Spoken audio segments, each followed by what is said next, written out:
جو ان کے ذکر کی محفل سجائے کرتے ہیں وہ اپنے دل کو مدینہ بنائے کرتے ہیں اور جنہیں تمہاری محبت سے تکرار کیا ارے تمہارے نام پہ سب کچھ لٹائے بیٹھے ہیں تمہارے نام پہ سب کچھ لٹائے بیٹھے ہیں اور یہ کہہ گیا ہے کوئی آ کے میرے کانوں میں یہ کہہ گیا ہے کوئی آ کے میرے کانوں میں وہ ایک سامنے سرکار آئے بیٹھے ہیں وہ ایک سامنے سرکار آئے بیٹھے ہیں میں مختلف جناب حضرت مولانا عظیم صاحب نے کہ وہ تشریف لائیں اور اپنے مخصوص انداز میں خطاب کروائے نعرہ تکبیر نعرہ رسالت نعرہ حیدری نعرہ غوثیہ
مل کر پڑھیے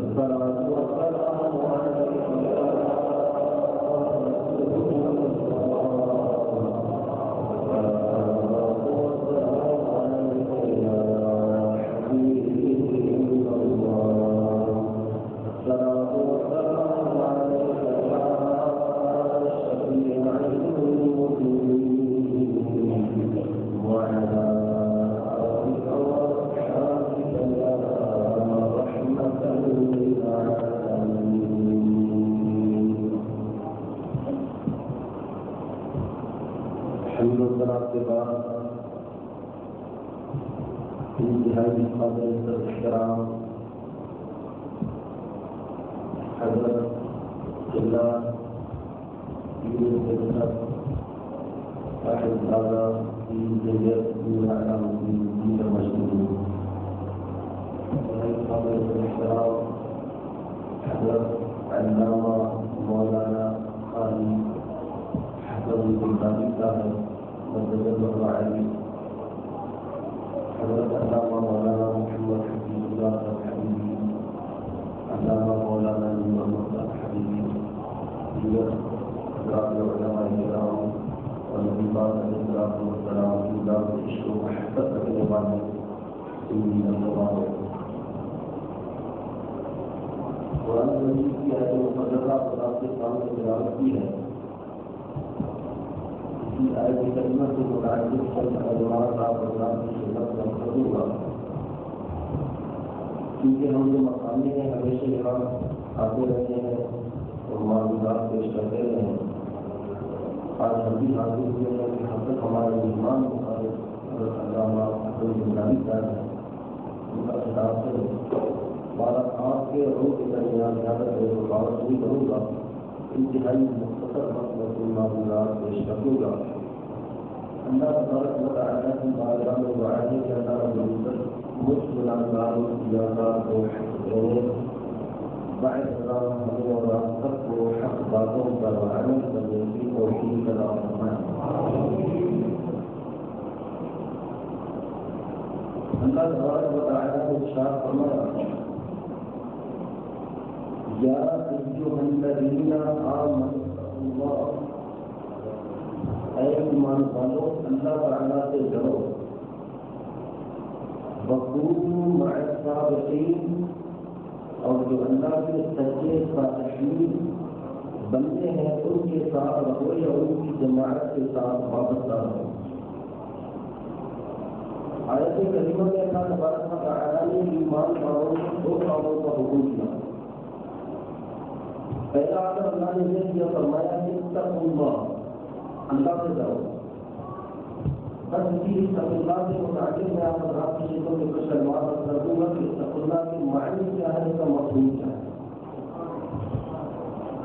اب ظاہر بات ہے کہ اگر مجھ سے پوچھیں تو میں بھی یہی کہوں گا کہ میں اللہ سے ڈرتا ہوں آپ سے سوال کیا جائے تو آپ کا بھی یہی جواب ہوگا کہ میں اللہ سے ڈرتا ہوں کسی چھوٹے سے معصوم سے بچے سے بھی سوال کریں ان کا بھی جواب ہے کہ میں خدا سے ڈرتا ہوں مرد ہو یا عورت جوان ہو یا بوڑھا غرض کے جن سے بھی آپ سوال کریں گے ان کا جواب یہی ہوگا کہ میں خدا سے ڈرتا ہوں اور میرے دل میں خوف خدا ہے دعویٰ تو سب کرتے ہیں اب اس کا عملی نمونہ کیا ہے بندے کو اللہ تعالیٰ سے اس کی قدر کرنا چاہیے اب قرآن مجید کی آیت کریمہ خود قرآن مجید کی تفسیر بیان کرتا ہے کہ قرآن کی سب سے بہترین تفسیر ہے اب آئیے بچے قرآن سے پوچھیں کہ اللہ کے پاس نام کی ہی ہمارے لیے ہماری کہاں سے اگر اللہ سے ڈرنا چاہیے تو اس کے لیے معیار کیا ہونا چاہیے چنانچہ قرآن مجید میں دوسری جگہ اللہ تعالیٰ اس کی وضاحت فرماتا ہے اللہ تعالیٰ نے ارشاد فرمایا یا ایھا الذین آمنوا اتقوا اللہ حق تقاته اے ایمان والو اللہ تعالیٰ سے ڈرو جیسا کہ اس ذات سے ڈرنے کا حق ہے اگر تم ایمان کا دعویٰ کرتے ہو تو اپنے دعوے پر اللہ تعالیٰ سے ڈرو اگر تم تقویٰ کرتے ہو تو اپنے کار میں اللہ تعالیٰ سے ڈرو اگر تم مسجد میں نماز پڑھنے آمد اللہ تعالیٰ نے فرمایا کہ خوف خدا تمہارے دلوں میں ہو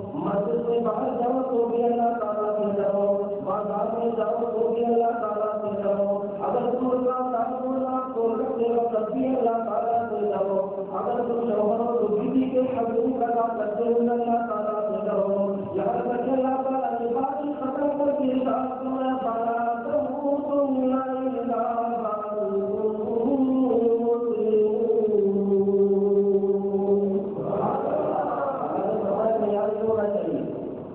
کہ زندگی کے پہلے قدم سے لے کر زندگی کے آخری دم تک ہر وقت تمہارا حال یہ ہونا چاہیے کہ خوف خدا ہر وقت تم کے سامنے۔ اب بتائیں میرے آپ کے لیے جو جہاں کی قائم ہے میں نے بھی سنی آپ نے بھی کہا پڑھا کر مجھ سے یہاں کر جیسا کہ مجھ سے ڈرنے کا حق ہے۔ ایک کام سے ہم نے سنی ہے، ایک کام سے کام نکالی، لیکن صحابہ کے نام سے مان لیں جب اللہ تعالیٰ نے قرآن کی قائم بنا دیا تو سارے صحابہ نے پاک علیہ السلام کی بارگاہ میں حاضر اور چلنے کے آقا ہم تو بندے آگے تھے، ہم نے بتایا کہ شکایت کہاں کہ ہم خدا سے بیٹھے ہوئے ہیں، یہ بات سے ڈرنے کا حق ہے، بھلا یہ حق ہم سے ادا ہو سکے گا؟ یا رسول اللہ یہ آ کر یہ حکم ہمیں ملانے بھی آپ کے سر سے آپ کے سر سے جہازت میں آسانی بھی پیدا ہوگی تو آپ کے دروازے سے آپ کو کافی بارگاہ میں باہر کرے اللہ تبارک و تعالیٰ اس کے زمانے کی آسانی پیدا فرمائے۔ میرے دوستوں اور بزرگوں نبی کریم علیہ السلام کے سارے صحابہ السلام کی بارگاہ میں حاضر ہوئے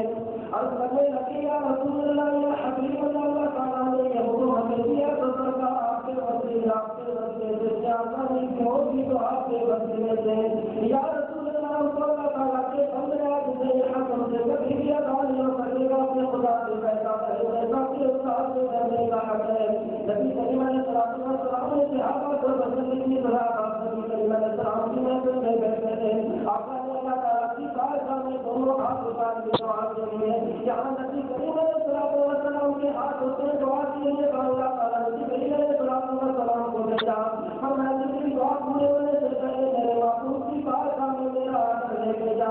اللہ نے فرمایا پہلے تو یہ ہوگا کہ تمہیں ڈرے ڈرے اللہ سے ڈرے جیسا کہ اسے ڈرنے کا کہیں، لیکن صحابہ کیونکہ تم نے شکایت کی اس لیے محبوب کے وسیلے سے میں تمہارے لیے آسانی پیدا کرتا ہوں۔ اللہ نے فرمایا تو پہلے والا ڈرنے کا بات نہیں ہے فاتقوا اللہ ما استطعتم، اب تمہیں سے ہر ایک اپنی استطاعت اور اپنی طاقت کے مطابق اللہ تعالیٰ سے ڈرے۔ کو پہلے والا اب محبوب کے وسیلے میں نے تمہارے لیے آسانی پیدا کر دی۔ کیا مطلب؟ اللہ نے فرمایا کہ تم نبی ہو تو مقام نبوت کو سامنے رکھتے ہوئے اللہ سے ڈرو، اگر تم ولی ہو مقام ولایت کو مد نظر رکھتے ہوئے اللہ سے ڈرو،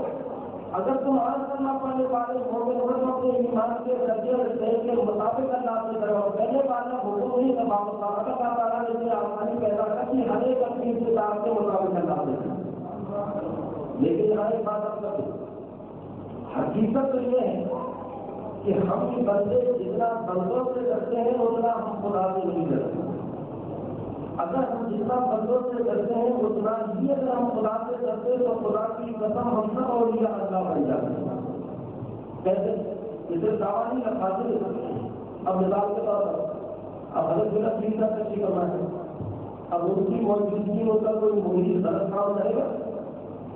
کیوں نہیں کرے گا؟ آپ نے جناب یہ کام کر سکتے کیوں نہیں کرے گا؟ وہ کہتے ٹھیک ہے یہ میں کر تو سکتا ہوں لیکن کیونکہ مجھ سے سامنے کہتے ہیں اس کے سامنے شہید کی اٹھانی پڑے گی، ساری زندگی اس کے سامنے دکھائی نہیں ہوگی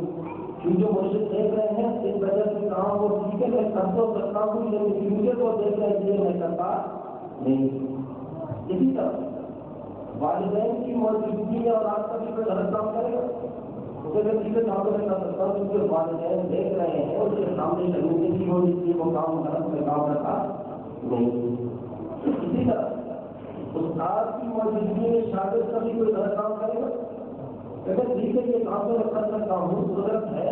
کر تو سکتا ہوں لیکن جو استاد سامنے بیٹھے ہیں وہ دیکھ رہے ہیں اگر یہ کام میں کروں تو ساری زندگی استاد کے سامنے نکالی نہیں ہوگی۔ اسی طرح مطلب یہ نکلا نتیجہ یہ نکلا کہ پیر کی موجودگی میں مرید کبھی کوئی غلط کام نہیں کرے گا، والدین کی موجودگی میں اولاد کبھی کوئی غلط کام نہیں کرے گا، استاد کی موجودگی میں شاگرد کوئی کبھی غلط کام نہیں کرے گا۔ کیوں؟ اس لیے کہ وہ کہتے ہیں کہ کیونکہ استاد موجود ہے والدین موجود ہیں پیر موجود ہے وہ دیکھ رہے ہیں اس لیے غلط کام ہے کرتا نہیں۔ اب ایمان کے ساتھ بتاؤ کیا اللہ رب تمہارے ساتھ ہے کہ نہیں؟ کیا بول رہے ہیں یہ سچ ہے آپ اللہ رب تمہارے یہ نہیں کہ اللہ رب تمہارا ہے اللہ تعالیٰ نے ارشاد فرمایا میرے بچوں تم کے ہر کہیں بھی جاؤ اللہ تعالیٰ کی ذات ہر وقت تمہارے ساتھ ہے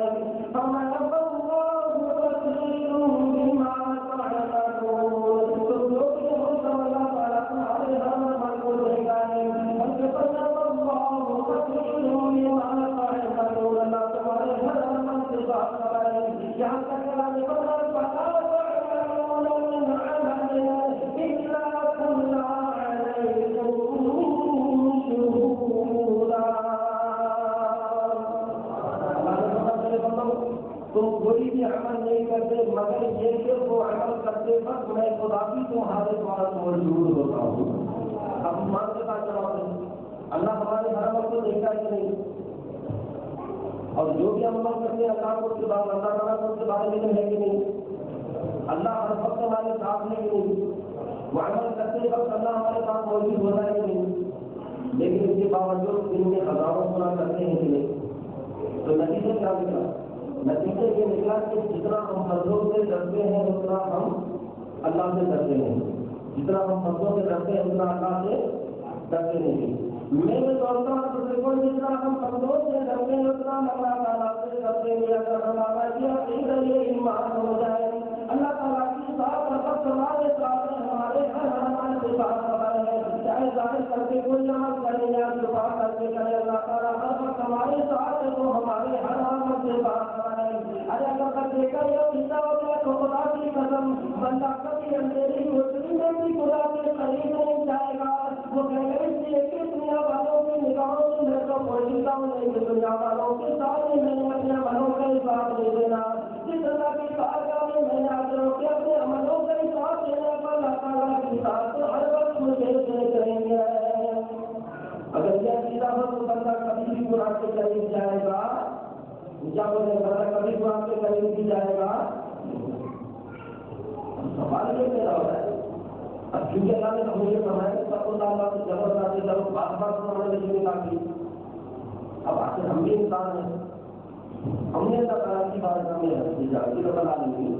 یہ بھی فرماتا ہے سب کو کام ان کی کرو ان سے کرو. اگر ہم جس سے ڈرتے رہیں تو اس کے بدلے میں ہمیں کیا ملے گا؟ دنیا میں ملے گی نا کہ آپ کسی کو کوئی دھوکہ دیں گے تو ساری زندگی اس کو یاد کرتا رہے گا ہمارے لیے مجھے ایسے اس کے بدلے میں اس سے بہتر دوں یہی خیال ہوتا ہے. اب کیونکہ ہم کرتے ہیں ہماری عادت کیسی ہوگی کہ اللہ نے مجھے بتایا کہ مجھ سے ڈرو ہم نے سوال کیا بتا رکھنے کے ڈرے سو کے خدا کو ان پر تعریف کرے اور اس کا ہماری نمونہ بن جائے تو اس کے بدلے میں تو ہمیں کیا دے گا. اللہ تعالیٰ نے کہا تھا کہ مجھ سے ڈرتے رہو تو اس کے بدلے میں میں تمہیں اس کا بہترین میں چلا کام کروں گا. وہ کیا اللہ تعالیٰ نے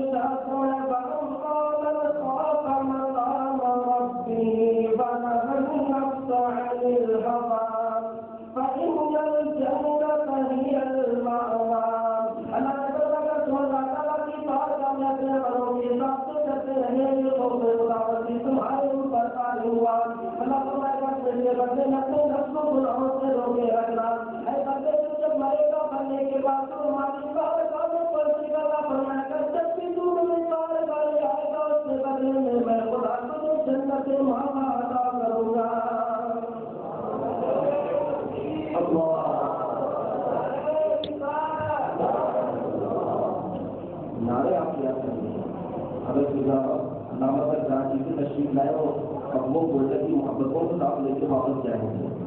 ایسے نعرے لگائیں کہ وہ کراچی والوں کو بھول جائے وہ گولڈن کی بھی رہ جائے. مطلب یہ نہ ہو اس طرح ہماری محبت کا ذکر وہاں پہ کرے ہماری محبت پر نام ہو جائے گا. کمر سے نعرہ لگائیں گے تو اس دور کا شوق کے ساتھ نعرہ لگائے تاکہ سب کو پتا چلے کہ نبی کے دیوانے جہاں آئے گئے محبت سے نعرہ لگائیں.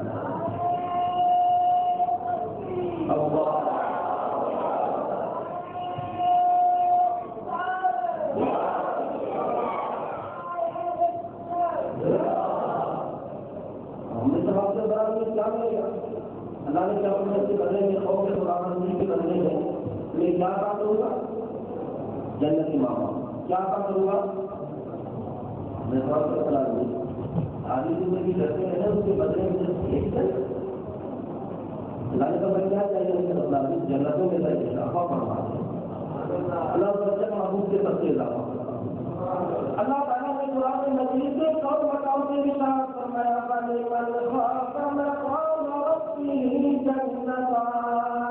اللہ کے تمہارے خوف سے ڈرتا ہو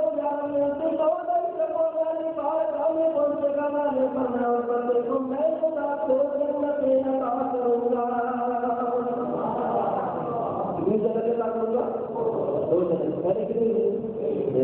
اب کتنی موجود اب آئیے قرآن مجید کی آیت کا عملی نمونہ اور اپنی تفصیل سے آپ کے سامنے پیش کرتا ہوں اس واقعے کو حافظ ابن کثیر نے تاریخ کی بڑی معتبر کتاب البدایہ پر نہایت نقل کیا ہے ہمارے زمانہ کا حضرت سیدنا عمر فاروق رضی اللہ تعالیٰ عنہ ایک نوجوان شخص تھا مسجد نبی شریف کے قریب رہتا تھا مسئلہ یہ تھا کہ اس کے راستے میں عائشہ اور کے بھی یہ نوجوان سے بھی وہاں سے گزرتا اور نبی شریف کی بات بات کرنے کا تو وہ عائشہ اور کو پہلا میں تو خانے میں یہ بہانے کر کے متوجہ کرنے کے لیے لیکن چونکہ اس نوجوان کے دل میں خدا کا خوف ہے اس لیے وہ کبھی بھی اس کی طرح متوجہ نہیں ہوتے ایک دن ایسا بھی آیا آخر اللہ نے دل تمہارا کر دی تو تھوڑا کی بات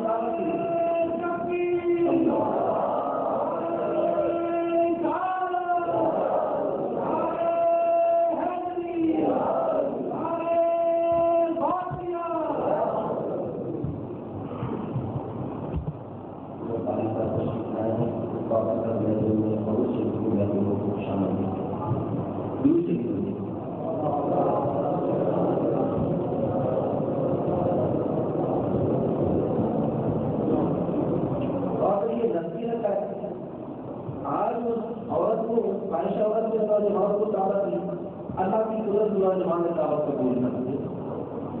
حافظ نے کبھی تاریخ کی سب سے صحیح معتبر کتاب البدایہ کا نہایت کے اندر یہ واقعہ لکھتے ہیں ہم اپنے کو جماعتوں کرتے کرتے نکلتے مسجد نبی شریف نماز ادا کرنے آتا اور راستے میں پائے شہادت رہتی تھی وہ لوگوں سے گناہ کی دعوت دیتی ہے کہ نوجوان کبھی اس کی طرح متوجہ نہیں ہوتا آج جب اس کی گناہ کی دعوت دی نوجوانوں کی گناہ کی دعوت قبول کرنے وہ گھر میں آیا گھر میں آنے کے بعد نوجوان کو اس نے کبھی کی دعوت دی نوجوان نے پہلے کبھی سے قبول کر لیا کہ اچانک اس کے دل میں خدا کا خوف پیدا ہوا کہنے لگا اس وقت نمبر کرنا کرنے جایا تم نے ساری زندگی دنیا میں رہنا نہیں لیکن مجھے ماننے کے بعد اللہ تعالیٰ کی بات کرنے حاضر ہونا ہے اپنے عملوں کا بھی حساب دینا ہے لیکن اس کے دل میں خدا کا خوف پیدا ہوا خوف کے آگے بولنا جوان زمین پر میں آگے سے ہی بولتے ہو گیا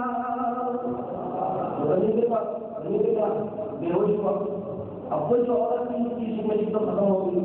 اس لیے کہ وہ جانتی کی زمانہ ہے وہ میرے پاس اب اس میں کیا کرتے خاص والوں کسی کو بلا کے اس کو رات کو رکھنے کا فائدہ اٹھا کر وہاں جا کے محلے میں گئی پہنی ہے چلو کمر کر ایک کی عورتیں تک تو لگ جائے اسے کیوں اب وہ نوجوان کا بولا والد کا گھر میں بیٹھا انتظار کر رہا ہے بیٹے آنے میں بڑی دیر کر دی اب اس نے کیا کہ چند رشتہ داروں کو ساتھ لیا اور مدینے کی گلیوں میں سے ڈھونڈنا شروع کر دیا یوٹیوب دیکھتے جب جا رہا تھا سبحان اللہ میرا بیٹا یہاں بھی پڑا ہوا ہے بے ہوش ہے اب باپ نے سب سے شخص سب کے میرا بیٹے کو مختلف طریقوں سے ہوش میں لانے کی کوشش کی گئی وہ نوجوان ہوش میں آیا جب ہوش میں آیا تو باپ نے روزانہ سنا تھا بیٹے کی حالت صرف لے جانا چاہتا یہ معاملہ کیا ہوا اب بیٹے کو پوری تفصیل باپ کے ساتھ بیان کرنے شروع کر دی بیٹا کہنے لگا جان میں مسجد نبی روز نماز ادا کرنے جاتا تھا راستے میں فائدہ عورت رہتی کیا پہچان کو مجھے روز گناہ کی دعوت دیتی لیکن میں کبھی اس کی طرف متوجہ نہیں ہوا آج جب اس نے مجھے گناہ کی دعوت دی میں نے قبول کرنے کا لکھا کہ میں اپنا مطالعہ کرتا اچانک میرے دل میں خدا کا خوف پیدا ہوا نیچے پہلی مرتبہ کو خدا کے خوف سے بے ہوش ہوا تھا لیکن جب دوسری مرتبہ اس نے پوری تفصیل باپ کو سنا دیا زمین پہ گر پڑا تو بیٹی روح کی پرواز بھر گئی وہ نوجوان خدا کے خوف کی وجہ سے اب بعد میں تو سبحان اللہ یہ کیا معاملہ تھا سوچا ہوں میں فاروق کی خلاف کرنا ہے خاص کر میرے ملی مومنی کو کر دی خاص کر میرے انہوں نے عزیزوں رشتے داروں کے ساتھ مل کر نوجوان کو ختم کر دیا ایک دو دن دوسرے ہمارے پاس دوسرے کرنا کوئی بہت جماعت کی مرضی نبی شریف بہت جماعت ادا کر لیا تھا نظر نہیں آتا کسی نے کہا حضرت اور خدا کے خوف کی وجہ سے سچی داخلہ اور زندگی ہو بیٹھنا زبان کی کیسے سمجھ کے معاملہ جب یہ باتوں نے کبھی لکھتے ہیں حضرت عمر فاروق کے آنکھوں میں آنسو لا دیتا فرمایا سبحان اللہ اس پر نزدیک کی ہم بات کی زیارت کرنا چاہتے ہیں جو کا قیامت والا تو جس کا فخر سے اٹھا کے کہہ رہا بلا میری نوجوان کا پورا بھاگ ہوا شیدہ ہمارے مجھے بلایا کیوں اس کی حضور مسئلہ ہی ہوگا رات کے اندر ہی ہوں گی منافقوں میں جا کے تکلیف ہوگی ورنہ کیا تکلیف اگر کے جنازے میں شہید ہوتے جنازہ پڑھتے کیونکہ ہمارے لیے بھی عادت کی بات ہوگا فرمایا جب اللہ نے بلایا اب مجھے دیکھے اس نوجوان کی خبر حضرت ہمارے فاروق صحابہ کرام کی پوری جماعت کے ساتھ اس نوجوان کے پورے والد کے ساتھ لے کر اس نوجوان کی خبر پر تشریف لائی اب خبر پر تشریف لانے کے بعد حضرت ہمارے فاروق نے اس نوجوان کا نام لے کر اس کو خطاب کیا حضرت ہمارے فاروق نے فرمایا السلام علیکم اے نوجوان کس پر اللہ تعالیٰ کی سلامتی اور کس پر اللہ تعالیٰ کی رحمت نازل ہو میں نے قرآن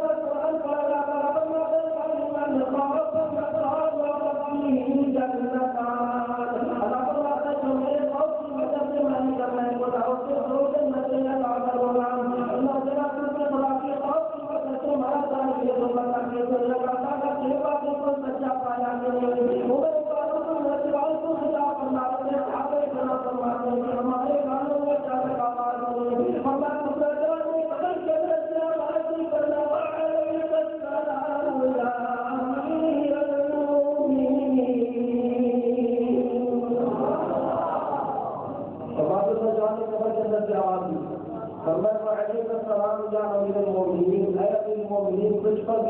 سلامتیاں ہو بے شک اللہ کا فرمان بھی سچا ہے اس کا کلام بھی سچا ہے اس کے معبود کا فرمان بھی سچا اللہ نے اپنے وعدے کے مطابق مجھے 2 جنتیں عطا کی اپنے وعدے کے مطابق مجھے 2 جنتیں عطا کی 2 جنتیں عطا کی اب یہاں سے ایک بات کروں بتاؤ کہ حضرت ہمارے فاروق نوجوان کو خبر پڑ گیا کہ نہیں کیا بول رہے ہیں اب جا کے انہوں نے پکارا نہیں کس کو پکارا مردے کو دوسرے لفظوں میں کے لفظوں میں کہتے ہیں کہ زبان کس کو پکارا اب یہ کیا کہتے ہیں یہ کہتے ہیں جس نے کسی مردے کو پکارا وہ مشرک ہوا بے ایمان ہوا کافر ہوا کچھ بدنسی یہاں تک بھی کہتے ہیں جس کی بیوی بھی طلاق ہو گئی اب ان کے مجھے عمر فاروق کے بارے میں تمہارا کیا عقیدہ ہے میرے دوستوں بزرگوں کا بھی چاہیے نکلا معلوم یہ ہوا کہ جو یہ کہتے ہیں کہ کسی مردے کو پکارنا یہ شرک حرام ہے ارے اگر کسی مردے کو پکارنا یہ شرک حرام ہوتا تو مجھے قسم ہے پروردگار کی خلیفہ راشد حضرت سیدنا عمر فاروق کبھی کسی مردے کو نہ پکارنے عمر فاروق کا مردے کو پکارنا یہ دلیل اس بات کی ہے شرک حرام نہیں بلکہ خلیفہ راشد حضرت سیدنا عمر فاروق کی سنت ہے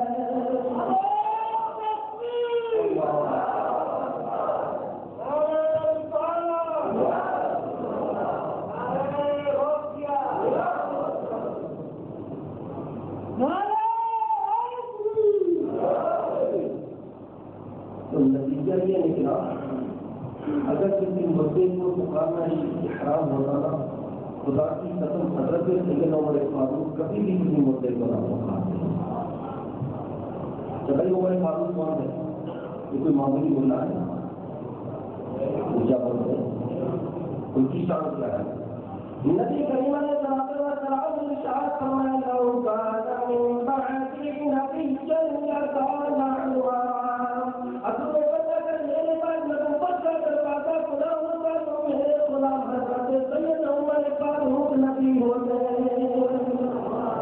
یہ کیا بات کو شرک کر سکتا ہے یہ کبھی شرک کرے گا کون شرک یہ شیطانی فعل ہے کہ نامعلوم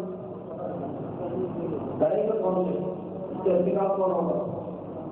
وہی شرک کا مرتکب ہوگا جس پر شیطان کا غلبہ ہوگا جس پر شیطان کا اثر وہی شرک کرے گا نا اور عمر فاروق کے بارے میں اللہ نے کیا فرمایا نبی کریم علیہ الصلوۃ والسلام نے جگہ ارشاد فرمایا الشیطان یقص من ذل عمر حضور نے فرمایا عمر فاروق کو معمولی ملا نہ سمجھنا بلکہ میں میرے خلاف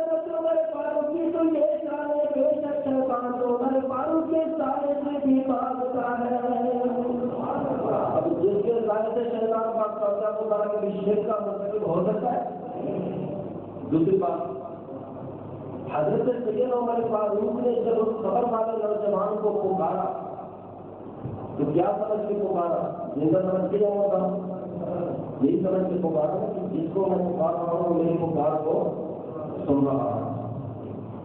اچھا اس نے سنا کہ نہیں؟ تو یہ تو حضور کے عام کلمہ پڑھنے والے مومن ہیں، یہ تو ان کی شان کی بات ہو رہی ہے. میرے دوستوں بزرگوں نتیجہ یہ نکلا معلوم یہ ہوا علی معراج حضرت سیدنا عمر فاروق نے اپنے دل سے امت کو یہ ذہن دیا اپنے امتیوں نبی کے سامنے میں کبھی جھگڑا نہ کرنا، بھی آپ کی شان کے بارے میں گستاخی نہ کرنا. صحابہ کرام کا مقام بھی بلند ہو پا رہا ہے. حضور صلی اللہ کی امت کے اولیاء کرام کی شان بھی بہت بلند ہو پا رہا ہے. یہ تو عام کلمہ پڑھنے والے کی یہ شان ہے، پڑھنے کے بعد وہ بچے کو کامنے والے کی آواز کو رک سکتا ہے. ارے جب آپ کلمہ پڑھنے والے کی یہ شان ہے تو مجھے کل پروردگار کی ذات جس کالی کملی والے آقا کا درود و سلام پڑھتے ہیں وہ کالی کملی والے آقا کے غلاموں کے درود و سلام کو سنتے ہیں.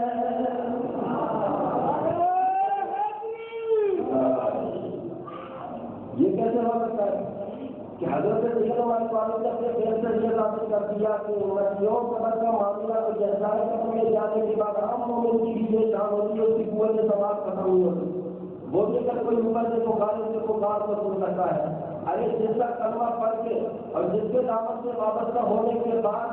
مجھے اور آپ کو عام کلمہ پڑھنے والوں کو ایسی شان کے مقام یہ مرتبہ ملے گی جس کے نام سے سب کے لیے ہمیں یہ مقام ملا تو وہ نام مالک اپنا مقام کیا ہوگا. تو پتا چلا نتیجہ یہ نکلا کہ اللہ تعالیٰ فرماتے ہیں تم مجھ سے ڈرو. کیوں؟ اس لیے کہ نام فرمائے کہ تم مجھ سے ڈرو گے تو اس کے بدلے میں میں تمہیں بے شمار جنتیں عطا کروں گا. اب بات بھی کرے گی. نتیجہ یہ نکلا کہ اللہ تعالیٰ ہمارے عملوں کو دیکھتا ہے، اللہ ہمارے عملوں کو دیکھتا ہے. اب عقیدے کی بات آئی تو اس کو باتوں کی کتاب کرنے کے بعد میں آپ سے رخصت ہوتا ہوں. ہمیں سے سنت و جماعت والوں کے لیے عقیدہ ہے کہ جس طرح اللہ تعالیٰ ہمارے عملوں کو دیکھتا ہے اسی طرح نبی کریم علیہ السلام بھی اپنے اوپر کے اعمال کا مشاہدہ فرماتے ہیں. لیکن خیال کرنا اس سے شیطان نہیں جانا. کیوں؟ اس لیے کہ ماننا بھی خراب نہیں ہو. کیسے اللہ ہمارے عملوں کو دیکھتا ہے کہ شان ربوبیت کے ساتھ. اب حضور علیہ السلام ہم غلاموں کے اعمال کو دیکھتے ہیں کہ شان نور نبوت کے ساتھ. اب آئیے رب کے قرآن سے پوچھیں کہ کیا حضور علیہ السلام اپنے امت کے اعمال سے پاک ہے کہ نہیں؟ یا مقصد علی کا تشریف لائے واپس کر جاتے ہوئے وہ شریف کے لوگوں کو خوش آمدید کریں. دونوں شریف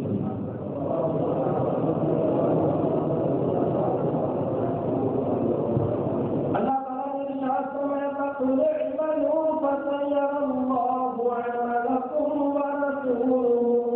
اللہ نے حقیقت ہے اپنے غلاموں سے فرما دیجیے میرے غلاموں تم عمل کیا کرو. فرمایا اس لیے کہ بے شک اللہ بھی تمہارے عملوں کو دیکھتا ہے اور رسول پاک بھی تمہارے عملوں کو دیکھتے ہیں.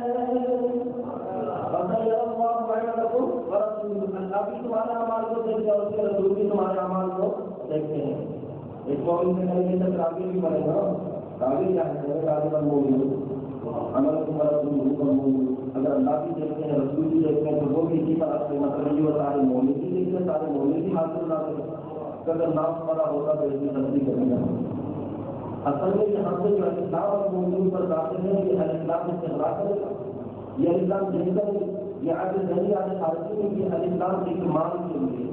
اب ایک مال کے لیے تو مالک کا اللہ فرماتے ہیں اللہ بھی تمہارے عملوں کو دیکھتا ہے اس کے رسول بھی دیکھتے ہیں اور کامل ایمان والے اولیاء اللہ بھی تمہارے عملوں کو دیکھتے ہیں.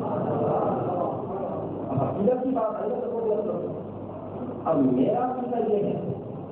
کہ اگر مرشد کامل ہو تو مرشد کامل کی نگاہوں سے مرید کے اعمال کی کوشش آتی ہے. یہ نہیں کہتا یہ حضور کا فرمان. نبی کریم علیہ السلام نے ارشاد فرمایا مسند احمد کے اندر حدیث شریف موجود ہے. حضرت سیدنا عبداللہ بن عباس کے واقعے فرماتے ہیں نبی کریم علیہ السلام نے اپنی زبان مبارک سے گواہی دی اپنے قول اتقوا فراسة المؤمن فإنه ينظر بنور الله. اپنے قول مومن کی فراست سے ڈرو کے فرماتے ہیں ان کے ساتھ تمہارے اعمال کو دیکھا ہے. اللہ بھی ہمارے منوں کو دیکھتا ہے, نبی کریم علیہ السلام بھی ہمارے منوں کو دیکھتے ہیں. مرشد کامل ہو تو خدا کی قسم اس کی نگاہوں سے مرید کے اعمال کی پوشیدہ نہیں ہے. 12 دن پہلے آپ نے نام کی خدمت درد کر دیے, لیکن میں نے ہمارے آپ کے اثر مقابل ہمارے آج کے خصوصی میں خطاب فرمانے والے حضرت علامہ حسن بلداری صاحب نے کراچی سے تشریف لائے ہوئے ہیں, ان کا خطاب انشاءاللہ ہم سنیں گے. جو کلمات کر دیے اللہ تعالیٰ کی بارگاہ میں دعا ہے کہ اللہ تبارک و تعالیٰ سننے کے بعد ان پر عمل کرنے کی بھی توفیق عطا فرمائے. وما علینا الا البلاغ.